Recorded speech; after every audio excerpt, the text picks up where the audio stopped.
Hello, this book talk is going to be about the fantasy novel called Miss Peregrine's Home for Peculiar Children.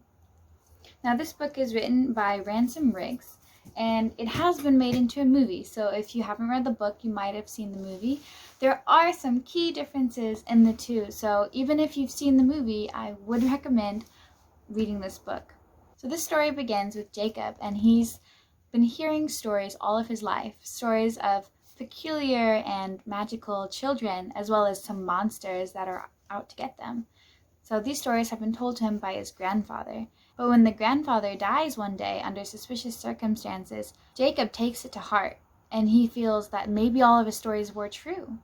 So Jacob talks to his therapist after his grandfather dies, and he tells him of his grandfather's last words. They seemed quizzical and hardly to be understood, but they did seem to lead back to the grandfather's childhood home.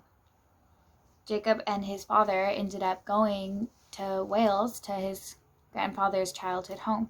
After going there and finding the house that his grandfather grew up in, Jacob was shocked to see that there was nobody around and there hadn't been anyone for years. No one had been there since 1940. Not wanting to give up, Jacob went back another day, and that's when it happened.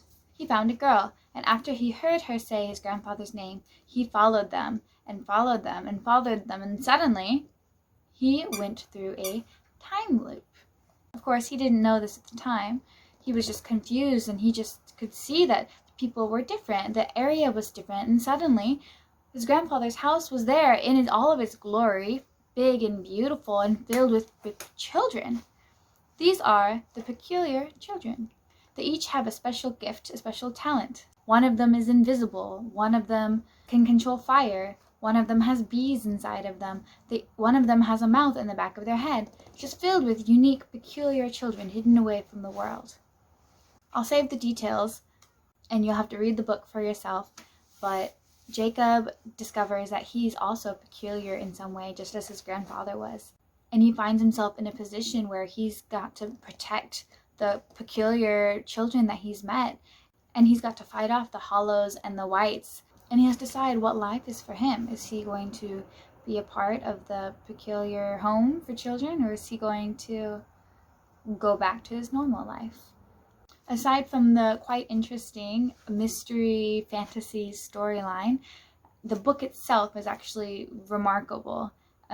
Throughout the pages, there are real-life old photographs from, let's say, the early 90s, where it sincerely looks like someone is being levitated off of the ground, or there's two of them, and it's really a fascinating kind of peek into history, as the photographs are a continuous presence throughout the book.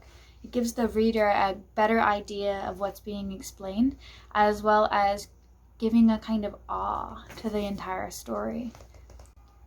If you like a little bit of magic, a little bit of mystery, and a whole lot of good reading, I definitely will recommend to you this book, Miss Peregrine's Home for Peculiar Children. I hope you enjoyed my book talk. Thanks for watching.